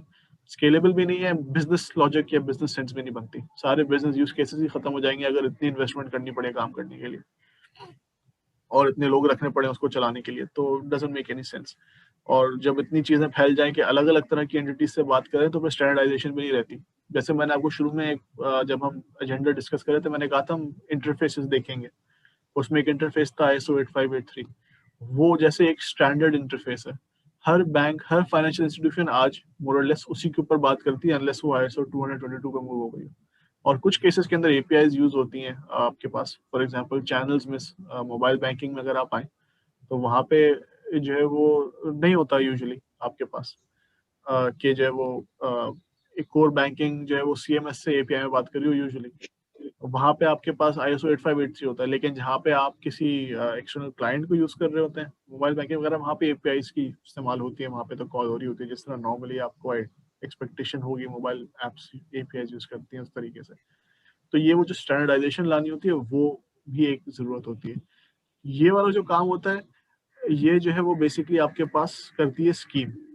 स्कीम होती क्या है, ठीक है। पेमेंट स्कीम, कोई ना कोई पेमेंट सिस्टम जिसको जो बेसिकली स्कीम जो पेमेंट सिस्टम चल रहा होगा और जो उसको ऑपरेट कर रहा है इसको हम कहें पेमेंट सिस्टम ऑपरेटर। ये बेसिकली ये जो टर्म्स है ना ये डिफाइन करती हैं आपके पास एक स्टैंडर्डाइजेशन को। हम ये कुछ स्टैंडर्डाइज गाइडलाइंस बना देते हैं, कुछ स्टैंडर्डाइज रूल्स बना देते हैं, और ये आप कहें कि स्टैंडर्डाइज इंटरफेस बना देते हैं। जैसे कि फॉर एग्जांपल इंस्टीट्यूशन ए है, उसको लिंक करना है सिर्फ और सिर्फ स्कीम के साथ। उसको किसी और के साथ लिंक करने की जरूरत नहीं है। उसको नहीं जरूरत कि वो जाके इंस्टीट्यूशन बी के साथ भी एक लिंक बनाए, उसको नहीं जरूरत कि इंस्टीट्यूशन सी के साथ भी बनाए, डी के साथ भी बनाए, ई एफ जी सबके साथ जाके एक एक लिंक बनाए। उसको सिर्फ एक लिंक बनाना है स्कीम के साथ, और इसके ऊपर पे एक प्रोसेस होती है, इसको हम सर्टिफिकेशन कहते हैं। वो बेसिकली ये होती है कि आप जब भी किसी एंटिटी के साथ इंटीग्रेट करें तो आप उस एंटिटी के साथ इंटीग्रेशन के बाद अपनी सर्टिफिकेशन करवाते हैं। वो सर्टिफिकेशन में आपके पास डिफरेंट यूज केसेस होते हैं, उसको आप एक तरह की जो है वो SIT समझे, सिस्टम इंटीग्रेशन टेस्टिंग होती है वो। उसमें आपके पास हर तरह के यूज केस होते हैं। जैसे फॉर एग्जांपल अगर ये एक आप इंस्टीट्यूशन बी से लेट से उसके ATM से कैश विड्रॉ करते हैं, लेकिन आप हैं कस्टमर तो इंस्टीट्यूशन ए के, जो आपको कार्ड दिया हुआ है वो तो इंस्टीट्यूशन ए ने दिया है, लेकिन आपने जो इस्तेमाल किया वो इंस्टीट्यूशन बी का ATM इस्तेमाल किया। तो ये जो कैश विड्रॉल की ट्रांजैक्शन चलेगी ना पूरी, जो हमने पीछे देखी थी, बी से स्कीम, स्कीम से ए, इसका भी यूज केस किसी ना किसी सर्टिफिकेशन में कवर्ड होगा कि भाई ये टेस्ट करके देखो ये चल रहा है या नहीं चल रहा। इस तरह की प्रोसेस से गुजरते हैं, जब आप स्कीम के साथ सर्टिफाई हो जाते हैं तो आप फिर इनेबल्ड हो जाते हैं कि उस स्कीम के थ्रू जो भी उस स्कीम के पार्टनर्स हैं, आपने उससे जिसके साथ बात करनी है आप उसके साथ बात कर सकते हैं बगैर हर बार इंटीग्रेशन करे। यानी मैंने अगर एक दफा स्कीम के साथ इंटरफेस बना लिया और मैं कैश विड्रॉल की ट्रांजैक्शन इंस्टीट्यूशन बी को भेज रहा हूँ या इंस्टीट्यूशन बी मुझे भेज रहा है, कल को जब स्कीम के साथ इंस्टीट्यूशन सी लिंक करती है या इंस्टीट्यूशन डी लिंक करती है, वो भी उसी प्रोटोकॉल के ऊपर, उसी स्टैंडर्ड के ऊपर बात कर रही होगी जिस पे मैं बात कर रहा हूँ, वो भी उसी के ऊपर सर्टिफाई हुई भी होगी जिस पे मैं सर्टिफाई हुआ हूँ। तो बजाय इसके कि मैं सबसे बात करूं, मैं सिर्फ क्या करूंगा, मैसेज के अंदर स्पेसिफिक, जैसे फॉर एग्जांपल अगर मैं कैश विड्रॉल का मैसेज भेज रहा हूँ, उस मैसेज के अंदर कहीं ना कहीं किसी हेडर में ये लिखा हुआ होगा कि ये किस इंस्टीट्यूशन के पास जाना है, उस इंस्टीट्यूशन की ID लिखी हुई होगी, बस वो चेंज हो जाएगी। यानी कि एक पैरामीटर चेंज हो रहा है, नया इंटरफेस नहीं बन रहा आपके पास। तो इसलिए स्कीम जरूरी होती है और ये स्कीम का बेसिक काम होता है। लेकिन इसमें इसको और भी तरीके से देखें, ये तो हमने अभी भी सिर्फ फर्ज करें एक लोकल स्कीम की बात कर ली, इसको मैं भी कहता हूँ कि ये जो मैंने पूरा डब्बा बनाया था इसको मैंने एक कंट्री के अंदर बंद कर दिया। ये सिर्फ कंट्री ए की बात हो रही है। अगर आप इंस्टीट्यूशन ए का कार्ड लेके बैठे हैं और आप उसको इंस्टीट्यूशन बी पे इस्तेमाल कर रहे हैं और ये दोनों एक ही मुल्क के अंदर है, तो आप लोकल स्कीम एक बनी हुई है, आपने उसके थ्रू ट्रांजैक्शन भेज दी। लेकिन अगर आप मुल्क से बाहर जा रहे हैं फिर क्या होगा? मुल्क से बाहर जाके हर बार तो कार्ड नहीं इशू होते। आप जाके जब बाहर जाते हैं तो सबसे पहला काम ये तो नहीं करते कि जहाँ पे कहीं पे अकाउंट खोलें, उसमें कुछ पैसे डालें, उससे कार्ड लें और फिर बाहर निकल के इस्तेमाल करें। आप जो कार्ड यहाँ से लेके जाते हैं उसी को इस्तेमाल कर रहे होते हैं। तो उसको इनेबल करने के लिए क्या किया जाएगा? उसको इनेबल करने के लिए होता ये कि जिस तरह से यहाँ पे एक सेटअप है, एक लोकल स्कीम है, इसी तरह हर मुल्क में एक ना एक लोकल स्कीम होगी। कंट्री बी की बात करें, कंट्री सी की बात करें, कोई लोकल स्कीम होगी और वो लोकल स्कीम से बात कर रहे होंगे किसी ग्लोबल स्कीम के साथ। इसको भी हम प्रॉपर एग्जाम्पल्स के साथ कॉन्टेक्स्ट में भी डालेंगे, तो उसके परेशान ना हो, अभी सिर्फ कॉन्सेप्ट को समझ लें कि स्कीम काम किस तरह करती है। आपके पास जो लोकल स्कीम है उसका, हमारी लोकल स्कीम का, कंट्री ए की लोकल स्कीम का ग्लोबल स्कीम के साथ लिंक हो, उनकी आपस में सर्टिफिकेशन हुई हुई हो, उस ग्लोबल स्कीम का लिंक कंट्री बी की लोकल स्कीम के साथ हो, उनकी भी सर्टिफिकेशन हुई हुई हो। तो ये जो पूरा एक end to end logical path बन जाता है। अगर आप इंस्टीट्यूशन ए के कार्ड होल्डर हैं और आप कंट्री बी के अंदर जाके फर्ज करें इंस्टीट्यूशन किसी जी या किसी इंस्टीट्यूशन एक्स का ATM इस्तेमाल करें, तो वो जो इंस्टीट्यूशन एक्स है वो अपनी लोकल स्कीम को वो ट्रांजैक्शन देगी, वो लोकल स्कीम ग्लोबल स्कीम को वो ट्रांजैक्शन देगी, वो ग्लोबल स्कीम वापस आपकी लोकल स्कीम को वो ट्रांजैक्शन देगी और फिर फाइनली वो ट्रांजैक्शन आपके पास भी आ जाएगी। तो वो पूरा एक लॉजिकल पाथ बन जाता है आपके पास कि आप कहीं भी चले जाएं, एज फार एज आपके पास कुछ सर्टेन पैरामीटर्स मीट हो रहे हो, स्कीम्स के साथ इंटीग्रेशन मौजूद हो, तो आप अपना कार्ड फिर इस्तेमाल कर सकें, उसको अक्वायर कर सकें। तो ये होता है आपके पास बेसिकली स्कीम का कॉन्सेप्ट, और इसलिए हमें स्कीम्स चाहिए होती है। ये थोड़ी सी अब प्रैक्टिकल देख रहे थे कि ये स्कीम हम बहुत देर से कर रहे हैं, कंट्री ए कंट्री बी हमने बहुत जनरलाइज किया हुआ है। इसको जरा देखते हैं कि पाकिस्तान के अंदर इसका क्या लैंडस्केप बन रहा है आपके पास। तो जैसे मैंने कहा, अभी आपको स्क्रीन पे जो नजर आ रहा है ना, देखें ये जो डैश बॉक्सेस हैं ये इंस्टीट्यूशन है। सिर्फ नंबर ऑफ इंस्टीट्यूशंस के ऊपर अगर गौर करें, और ये एग्जॉस्टिव नहीं है, मैंने इसमें बिलर्स नहीं रखे, अभी बिलर्स को शामिल नहीं किया, तो उनकी भी एक ना एक अहमियत होती है। अगर वो ऑनलाइन बिलर हो वहाँ पे भी कनेक्टिविटी होती है। तो बहुत इतना एग्जॉस्टिव है कि ये P2P तो सवाल ही पैदा नहीं होता, you can not do it. So you definitely need a scheme in place to do these kind of things. Yes, some kind of centralized authority to do these kind of things. तो अगर banks की हद तक ही देखें सिर्फ, तो 38 member banks हैं जो कि वन लिंक के साथ लिंक्ड है। वन लिंक के होने का फायदा ये है कि आप किसी भी वन लिंक से कनेक्टेड बैंक के ऊपर जाके इन 38 में से अपना बैंक का कार्ड इस्तेमाल कर सकते हैं। यानी अगर आप एलाइड बैंक के कस्टमर हैं तो इन 38 में से किसी भी बैंक के ऊपर जाएं जो वन लिंक के साथ इनेबल्ड है, वो प्रॉपर यूज केस उसके पास इनेबल हुआ हुआ है, जो कि most of the time, in fact almost all the time होता ही, तो आप कैश विड्रॉ कर सकते हैं। या आप एक बैंक से दूसरे बैंक को फंड ट्रांसफर कर सकते हैं, सही है। सिर्फ कैश विड्रॉल की बात तो नहीं है, और भी ट्रांजैक्शन जो कि होती हैं वो सारी हो सकती हैं। लेकिन बैंक्स के अलावा देखें, इसमें फिर वो इंस्टीट्यूशंस भी कवर हो रही हैं जिनको आप नॉन ट्रेडिशनल या जिनको आप नॉन बैंकिंग फाइनेंशियल कंपनीज के कहा जाता है। ये बेसिकली टर्म है NBFC की, नॉन बैंकिंग फाइनेंशियल कंपनीज। वो भी आपके पास कवर हो रही है, जैसे इंश्योरेंस कंपनीज भी कवर हो रही हैं, टेलकोस भी कवर हो रहे हैं। एफिलिएट मेंबर्स आ गई। एफिलिएट मेंबर्स बेसिकली वो हैं जिनको हम शुरू में मैं कह रहा था आपसे कि EMIs हमारे पास अब इंट्रोड्यूस हो रहे हैं। ये वो कॉन्सेप्ट्स हैं जो कि बेसिकली न्यू बैंक्स या न्यू चैलेंजर्स जैसे हैं कुछ हद तक, सारे नहीं इसमें से। जैसे फॉर एग्जांपल NBB फंड्स हो गया या MCB RFB हो गया, these are not new banks और न्यू चैलेंजर्स, ये एसेट मैनेजमेंट कंपनीज है बेसिकली। NBB फंड्स के लिए तो हमने इनफैक्ट कार्ड इशू किए हुए भी हैं एज बेसिस। सो ये सारी चीजें इसमें आती हैं आपके पास। और इसमें एक एस्पेक्ट और मैं बता दूं, अभी इस पॉइंट के ऊपर हम IM ने टच किया कि स्टैंडर्डाइजेशन की और स्कीम्स की जरूरत क्यों है।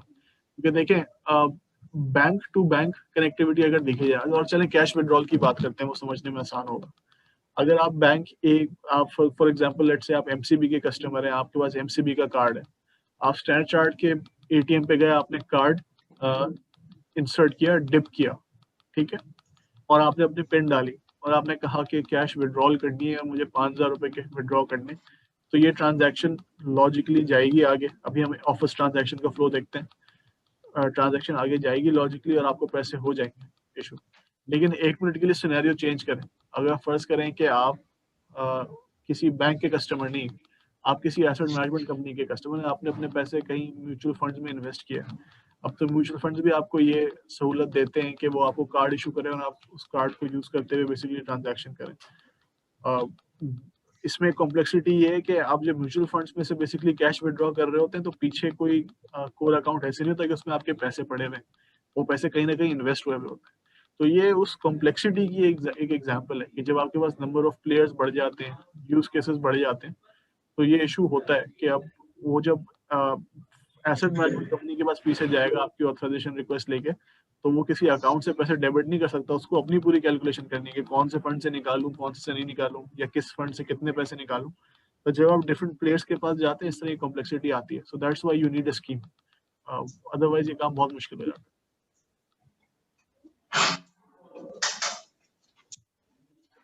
राइट, अब हम जाने लगे बेसिकली ATM ऑफिस ट्रांजैक्शन को देखते हैं, ठीक है।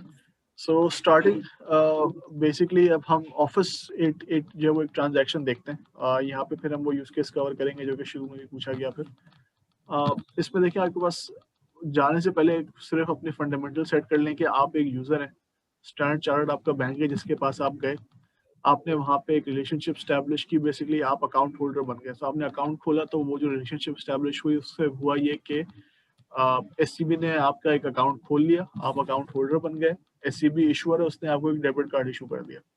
अब इस डेबिट कार्ड को हम यूज करते हुए आते हैं और ट्रांजैक्शन करने को देखते हैं। तो यानी कि अगर हम इधर आते हैं, आपके पास इशुइंग बैंक है स्टैंडर्ड चार्टर्ड, जो कि आप टॉप पे देख रहे हैं with the green that's the green box.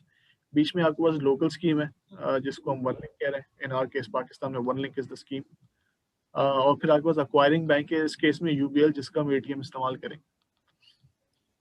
जब हम ये करते हैं तो हम बेसिकली ATM पे सबसे पहला स्टेप आया, ट्रांजैक्शन हुई, तो customer inserts his card into the ATM, और वही पहला वाला स्टेप कि हम उसमें पिन कोड डालें।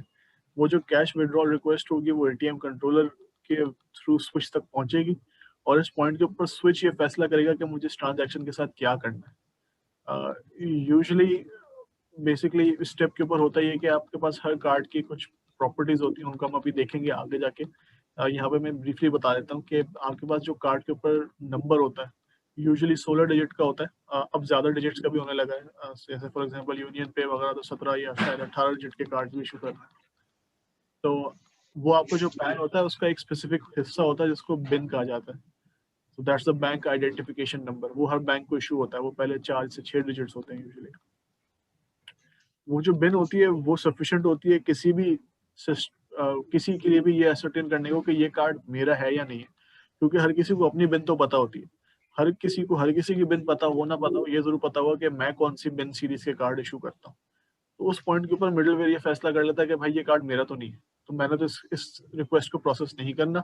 वो इस पॉइंट के ऊपर ही जो है वो रिकग्नाइज कर लेता है कि ये कार्ड यूबीएल का इशू हुआ तो नहीं है, वो उसको वन लिंक की तरफ राउट कर देता है कि अब ये वन लिंक जाने, वन लिंक का काम जाने, इससे मेरा कोई लेना देना नहीं।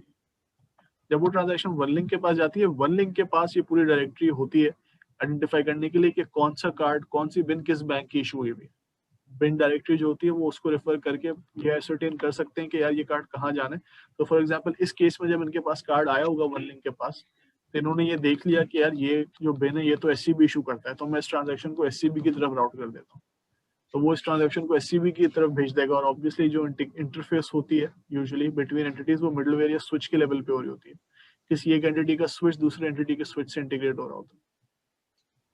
तो वो ट्रांजैक्शन जो गई आपके पास, वो एससीबी के स्विच के ऊपर आके लैंड करेगी। वन लिंक ने उसको राउट कर दिया एससीबी की तरफ। जब ये एससीबी की तरफ आएगा तो एससीबी आइडेंटिफाई करेगा कि यार ये मेरे पास जो कैश विड्रॉल रिक्वेस्ट आई है, ये कार्ड इसके अंदर ये जो ट्रांजैक्शन मैसेज है इसके अंदर एक कार्ड है, ये कार्ड कौन सा है। देखिए, क्योंकि देखें अब तक हमने थोड़ा सिंपल रखा है अपने फ्लो को, लेकिन ये भी तो हो सकता है कि एक बैंक के अंदर मल्टीपल सीएमएस चल रहे हो। एक सीएमएस चल रहा हो डेबिट कार्ड्स के लिए, एक सीएमएस चल रहा हो क्रेडिट कार्ड्स के लिए, एक सीएमएस चल रहा हो प्रीपेड कार्ड्स के लिए। तो वो मिडलवेयर भी फैसला करेगा कि इस बिन के कार्ड को मैंने फॉर एग्जांपल डेबिट कार्ड्स के सीएमएस के ऊपर भेजना है। और इसमें और भी बाइफरकेशन हो सकती है। ये this is more of a business question. तो इस तरह के सिनेरियोज आपको मिलेंगे जब आप काम करेंगे। जैसे फॉर एग्जांपल बैंक अल्फला में they are four CMS running right now. एक वर्चुअल कार्ड इशू करता है, एक जो है वो कुछ इशू करता है, उसमें इस तरह की बड़ी कॉम्प्लेक्सिटीज है। इनफैक्ट हर बैंक में आपको इस तरह की चीजें मिलेंगी। तो इस पॉइंट के ऊपर आपके जब मिडलवेयर ने ये रिकग्नाइज किया कि यार मुझे ये रिक्वेस्ट फॉर एग्जांपल सीएमएस को भेजनी है, उसने भेज दी जो डेबिट कार्ड इशू सीएमएस है। इस पॉइंट के ऊपर देखें, बहुत सारी चीजें जो पहले हम एक डब्बे के अंदर कर रहे थे, एक ही फ्लो में कर रहे थे, वो वन लिंक के बाद गुजरने के बाद यहाँ इशूइंग बैंक के अंदर हो रही है। वो जो एक्वायरिंग बैंक है उसके अंदर कुछ भी नहीं हो रहा, सिर्फ मिडलवेयर से ट्रांजैक्शन राउट हो गई वन लिंक को, और फिर अब हर काम इशूइंग बैंक के अंदर हो रहा है। तो जैसे ये स्टेप एच में जब हम आए, सीएमएस के पास जब ट्रांजैक्शन आई स्टेप जी के अंदर, तो अब ये स्टेप एच में सीएमएस चेक कर रहा है कि यार मैं पिन को मैच करूं कार्ड से, मैं ये चेक करूं कि लिमिट सफिशिएंट है या नहीं है। तो वापस मिडलवेयर को दे दिया कि हाँ भाई ठीक है, मुझे कोई एतराज नहीं, ऑल गुड टू गो। फिर वो ट्रांजैक्शन गई कोर बैंकिंग के पास कि भाई अगर ये पैसे इशू करने हैं तो फिर अकाउंट डेबिट तो करना है। कोर बैंकिंग ने एप्लीकेशन प्रोसेस की, चेक किया कि इतने फंड्स हैं अकाउंट में जितने के वो मांग रहा है, अकाउंट को डेबिट कर दो। अकाउंट को डेबिट करने के बाद मिडलवेयर को वापस दे दिया। मिडलवेयर ने वो ऑथराइजेशन वापस वन लिंक को दे दी। वन लिंक ने वो ऑथराइजेशन वापस एक्वायरिंग मिडलवेयर को दे दी। अगेन ये देखते हुए कि ये जो ट्रांजैक्शन मेरे पास आई है, ये पहले एक ट्रांजैक्शन आई थी, उसका रिस्पांस आया है मेरे पास, तो उस रिस्पांस को वापस जो एक्वायरिंग बैंक था वहां भेज दिया। एक्वायरिंग बैंक ने वो बेसिकली मिडलवेयर ने वापस जो ऑथराइजेशन आई है उसको एटीएम को दे दिया, और एटीएम को जब वो पॉजिटिव रिस्पांस मिलता है तो एटीएम ने आपके पास कैश डिसबर्स कर दिया। तो ये जो ऑफिस ट्रांजैक्शन है उसके अंदर फ्लो ये होता है। और वो जो सवाल था कि क्या वो उनके सीएमएस पे जाएगी, नहीं, जरूरी नहीं। मिडलवेयर के ऊपर ये सफिशिएंट होती है इन्फॉर्मेशन आपके पास बिन की बेसिस पर आइडेंटिफाई करना कि इसको अपने पास रखना है, इसको कहीं और भेजना है। और जब आप उसको कहीं और भेज देते हैं तो फिर जब इशूअर के पास पहुंचती है तो इशूअर ने इस सारी चीज को प्रोसेस करना होता है। ये भी अगेन एक हैप्पी बात है। मैंने अभी भी इसके अंदर किसी किस्म के मसले की बात नहीं की है, कॉम्प्लेक्सिटी कोई नहीं लाया हूं मैं इसके अंदर। अब जैसे जैसे आप देखें इस तरह एंटिटीज बढ़ती जा रही है। यहाँ पे पहले एक एंटिटी थी ऑनेस्ट ट्रांजैक्शन, जब हमने देखी थी ऑनेस्ट ट्रांजैक्शन, वो थी जो बेसिकली ऑनेस्ट फाइनल एक ही होता है। यहाँ पे इशूअर अलग है, एक्वायरर अलग है, और उनके बीच में एक स्कीम है। तो यहाँ पे 3 एंटिटीज हो गई। अभी अगर एक मिनट के लिए आप अज्यूम करें कि आप ट्रांजैक्शन बुक से बाहर जाके कर रहे हो, तो फिर आपके ख्याल से कितनी एंटिटीज बढ़ जाएंगी? फिर भी अच्छी खासी एंटिटीज बीच में एक ग्लोबल स्कीम भी आ जाती है। हो सकता है वहाँ जहाँ पे भी आप जा रहे हैं वहाँ एक्वायर की कोई लोकल स्कीम हो। So you are going from 3 entities all of other two 4 और 5 6 एंटिटीज समटाइम्स। तो ये कॉम्प्लेक्सिटीज बढ़ती जाती हैं। और जब कॉम्प्लेक्सिटीज बढ़ती हैं तो फिर आपके पास there are also chances of things going wrong. ये भी एक पॉसिबिलिटी है, दो के इंश्योर किया जाता है कि ऐसा ना हो, पर there still every possibility one link नहीं बैठ जाए, वन लिंक का नेटवर्क डाउन हो जाए, तो इशूअर और एक्वायर तो आपस में बात नहीं कर सकते। या एक्वायर के एंड पे सब ठीक चल रहा हो, अगर आप एक्वायर से ट्रांजैक्शन वन लिंक को दे दें, वन लिंक से आगे इशूइंग बैंक में जाए, इशूइंग बैंक का कोर बैंकिंग बैठ जाए, सारी चीजें हो गई, सीएमएस से भी चेक आ गया, अब कोर बैंकिंग रिस्पॉन्स नहीं दे रहा, तो इस तरह के सिनेरियोज आते हैं बहुत सारे, जिसको फिर किस तरह कैटर किया जाता है वो हम आगे देखते हैं। अब लेकिन आगे बढ़ने से पहले एक दफा जो हमने अब तक अपनी जार्गन सीखी है, जो जार्गन बनाई है, उसको एक दफा देख लेते हैं। जो अब तक हमने जार्गन बनाई है वो बेसिकली ये है कि पेमेंट इंस्ट्रूमेंट क्या होता है वो हमने देखा। तो वो पेपर बेस्ड भी हो सकता है या वो डिजिटल भी हो सकता है। Cash is an example of payment instrument. Cash सबसे सिंपल पेमेंट इंस्ट्रूमेंट है। Debit card, credit card, cheques, ये सारे आपके पेमेंट इंस्ट्रूमेंट्स हो गए। इशुअर या इशुइंग बैंक वो हो गया जो कि बेसिकली कस्टमर का अकाउंट डेबिट करता है और उसको इशू करता है कार्ड वगैरह। पेमेंट चैनल हमने देखा वो होता है कोई भी चीज जिसके थ्रू ट्रांजैक्शन की जाए बेसिकली। अक्वायरर आपके पास अक्वायरिंग बैंक हो गया जिसका चैनल इस्तेमाल होता है ट्रांजैक्शन करने के लिए, उसको हम अक्वायर कहते हैं। स्कीम अभी हमने देखी, payment scheme is a body that sets rules and technical standards for interoperability between issuers and acquirers. और ऑनर्स एंड ऑफर्स ट्रांजैक्शन हमने अभी देखी, तो I am pretty sure that's clear. अब हम अपने लास्ट स्टेज पे आ रहे हैं, फाइनेंशियल ट्रांजैक्शन क्या होती है बेसिकली। ठीक है, वी गुड टू स्टार्ट। अच्छा, so we coming to the financial transaction, this is the last part of today session. हम सिर्फ बेसिकली ये समझेंगे कि ट्रांजैक्शन होती क्या है, उसके कुछ fundamentals, and then we'll call it a day. आपके पास जो ट्रांजैक्शन है उसके बेसिकली हमने 4 हिस्सों में तोड़ा है समझने के लिए। जो पहला हिस्सा है उसको हम इनिशिएशन या अक्वायरिंग कहते हैं। इनिशिएशन जैसे अभी कार्ड कैश विड्रॉल की ट्रांजैक्शन हमने देखी थी, तो उसमें जो अक्वायरिंग वाला पार्ट था वो यही था कि आप एटीएम पे जाके अपना कार्ड डिप कर रहे थे, कार्ड इंसर्ट कर रहे थे। तो दैट वाज द अक्वायरिंग या इनिशिएशन ऑफ अ ट्रांजैक्शन। वो स्वाइपिंग, डिपिंग, टैपिंग किसी भी चीज से हो सकती है। आप क्यूआर कोड इस्तेमाल कर रहे हो तो स्कैनिंग से भी हो सकती है। The second part is the issuer approval. ये वो पार्ट है जो कोर बैंकिंग के ऊपर आके हो रहा था, जहाँ पे बैलेंस आपके चेक हो रहे थे। तो बेसिकली ट्रांजैक्शन या तो अप्रूव होती है या डिक्लाइन होती है बेस्ड ऑन सर्टेन पैरामीटर्स। जो थर्ड चीज होती है उसको क्लियरेंस कहा जाता है। इसकी अभी हम डिटेल में नहीं जाएंगे कि ये क्लियरेंस क्या है, लेकिन बेसिकली जैसे मैंने आपको बताया था एक सेटलमेंट की प्रोसेस होती है, उसका ये एक प्री रिक्विजिट होता है। क्लियरिंग हो रही होती है बिटवीन डिफरेंट इंस्टीट्यूशंस, जहाँ पे वो एक दूसरे को बता रहे होते हैं ये ट्रांजैक्शंस आई, ये ट्रांजैक्शंस गई, ट्रांजैक्शंस को आपस में मैच कर रहे होते हैं। ये चेक करने के लिए कि यार हमारे आपस में कोई डिस्प्यूट्स तो नहीं है। मैं तो नहीं कह रहा कि 9 ट्रांजैक्शंस हैं, लेकिन तुम कह रहे हो 10 हैं। तो ये वाली जो चीजें होती है वो क्लियरेंस वाले स्टेप में चेक हो रही होती है, और फिर फाइनल स्टेप सेटलमेंट का होता है।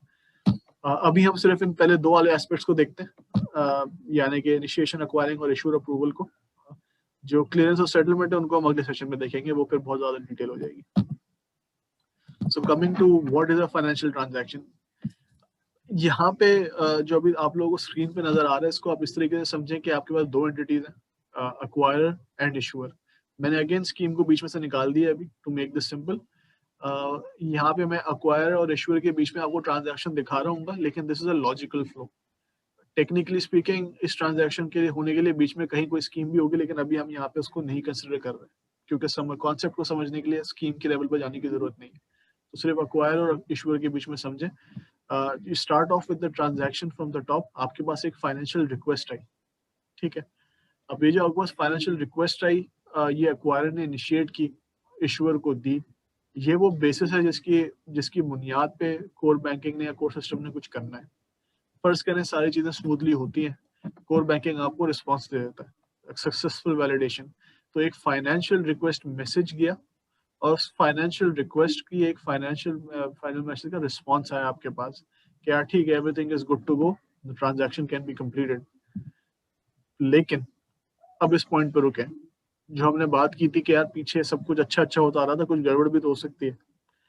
फर्ज करें आपने रिक्वेस्ट की, आपको रिस्पॉन्स आया, बल्कि इसको मैप करते हैं कैश विड्रॉल के ऊपर ही।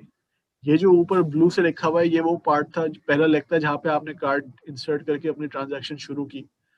वो रिक्वेस्ट आपकी पहुंची कोर बैंकिंग तक, और कोर बैंकिंग ने कहा हाँ ठीक है, सब सब जबरदस्त, गुड, जबरदस्त सीन ऑन है, पैसे दे दो। जब पैसे देने का अप्रूवल मिल गया उसको, उस पार्ट से आपका रिस्पॉन्स शुरू हुआ। वो रिस्पॉन्स भी घूमते घूमते वापस बिल्कुल आखिरी एंटिटी यानी एटीएम तक पहुंच गया। एटीएम पे पहुंच गए, एटीएम से आपने कहा ठीक है, सब ठीक है, पैसे दे दें। एटीएम ने पैसे डिसबर्स करने की कोशिश की। फर्स्ट करें कोई मैकेनिकल फॉल्ट हो जाए, आपके पास जो कैश डिस्पेंसर ट्रे होती है वो मेल फंक्शन कर गई, पैसे डिसबर्स ही नहीं हो पा रहे। अब क्या करेंगे, क्योंकि याद रखें पीछे एटीएम को ये रिस्पॉन्स मिलने से पहले जो उसको रिस्पॉन्स मिला है वो तो मिला ही इसलिए क्योंकि पीछे होस्ट ने तो अकाउंट डेबिट कर दिया। तो आपके पास एसएमएस में मैसेज आ गया है कि सर आपके तो 5,000 रुपए कट गए।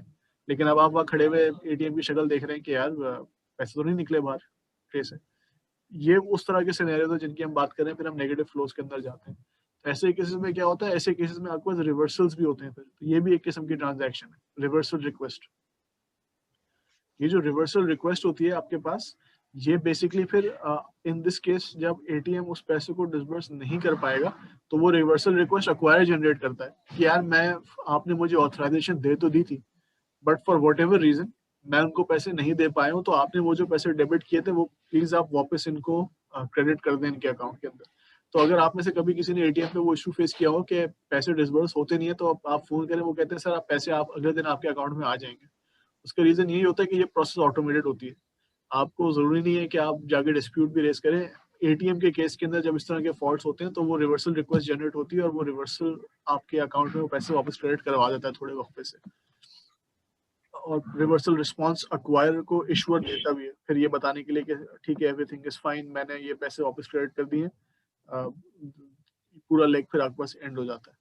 तो ये तो एक सिंपल रिवर्सल हो गई ना, मतलब आपके पास एक इशू हुआ, आपने रिवर्सल की रिक्वेस्ट भेजी और आपको रिवर्सल का रिस्पांस मिल गया।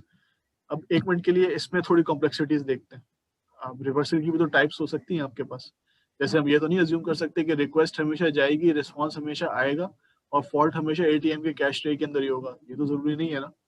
हो सकता है आपके पास एटीएम के ट्रे में फॉल्ट हुआ और फिर आपने रिवर्सल रिक्वेस्ट भेजी और वो रिवर्सल रिक्वेस्ट भी नहीं पहुंची उसके पास। अगर रिवर्सल रिक्वेस्ट नहीं पहुंची तो क्या इसका मतलब ये तो नहीं है कि आप छोड़ दें उसको, और पैसे डेबिट भी हो गए और पैसे मिले भी नहीं, और अब एक मसला हुआ फिर दूसरा मसला भी हुआ, आज तो दिन ही खराब है छोड़ो घर बैठते हैं, ऐसा तो नहीं होता। आपके पास जब ये रिवर्सल रिक्वेस्ट नहीं जाती अगर फर्ज करें, तो ये भी सिस्टम में चीजें बिल्ड होती हैं आपके पास कि हमारे पास एक कॉन्सेप्ट होता है इसको हम सैफ कहते हैं, स्टोर एंड फॉरवर्ड। तो ये एक मैकेनिज्म है जो कि बेसिकली रिवर्सल रिक्वेस्ट होती है, आप ऐसी चीजों को अपने पास सैफ में बिठा लेते हैं। एक चीज हमारे पास एडवाइस भी होती है, उसकी भी हम टेक्निकल डिटेल्स में भी जाएंगे। अब सैफ क्या करता है, सैफ आपके पास बिठा लेता है और तब तक इनको रीब्रॉडकास्ट करता रहता है जब तक इसको रिस्पॉन्स ना मिले। अब जैसे इस केस में पैसे जब डिसबर्स नहीं हुए तो कस्टमर को वापस क्रेडिट करना तो इंस्टीट्यूशंस की आपस में जिम्मेदारी है। ऐसा नहीं हो सकता कि आप कस्टमर के पैसे उसको वापस ना करें। तो जब तक अक्वायर को इशूअर से कॉन्फर्मेशन नहीं मिलती कि भाई मैंने उसके पैसे वापस क्रेडिट कर दिए, वो तब तक रिक्वेस्ट भेजता रहेगा।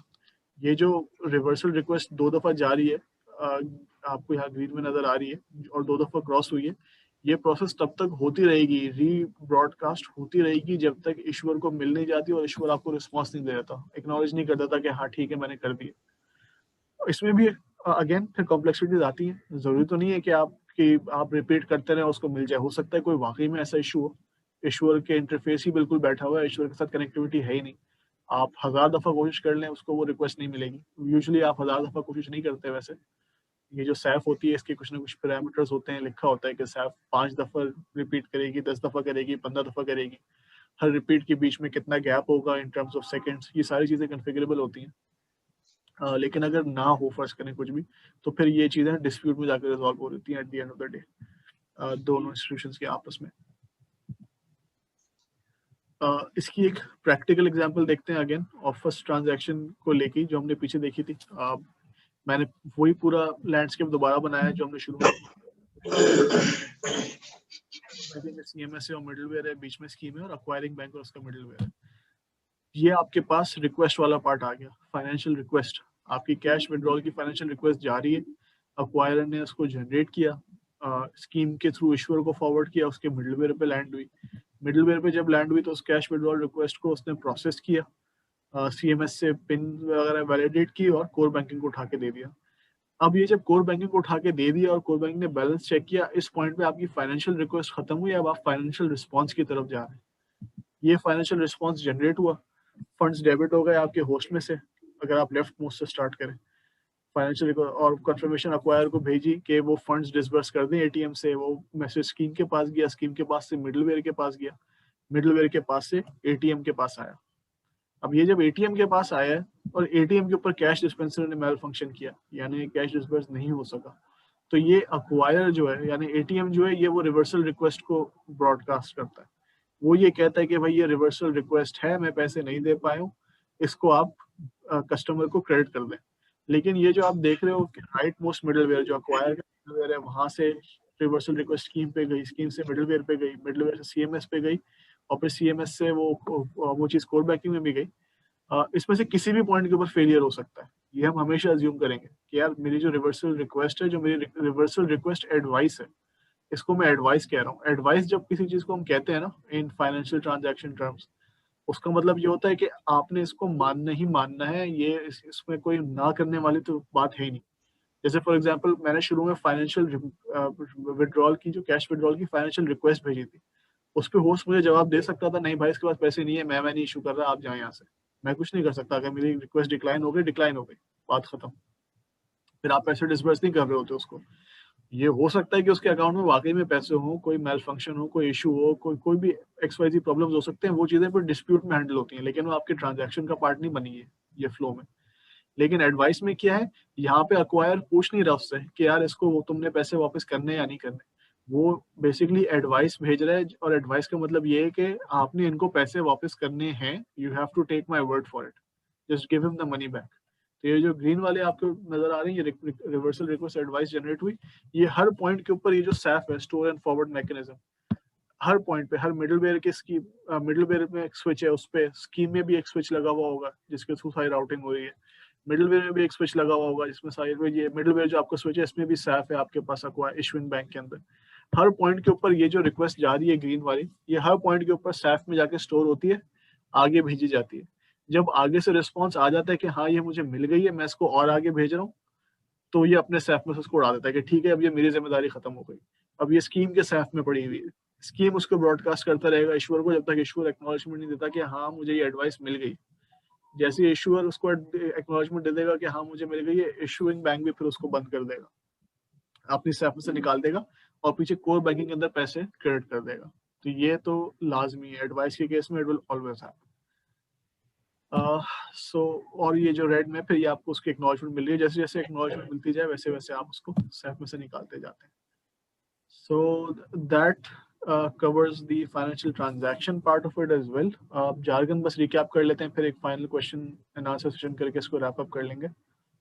फाइनेंशियल रिक्वेस्ट हमने देख ली, तो that was the financial transaction request message, जिसको हमने कैश विड्रॉल की एग्जांपल में देखा। फाइनेंशियल रिस्पांस देखा हमने, that's the financial transaction response message, would either approve या डिक्लाइन द ट्रांजैक्शन रिक्वेस्ट। जैसे मैंने कहा कि होस्ट कह सकता है इसके पास पैसे नहीं है, cash withdrawal is declined. Financial advice is a message which must be accepted, जिसको हमने रिवर्सल की एडवाइस देखी है अभी।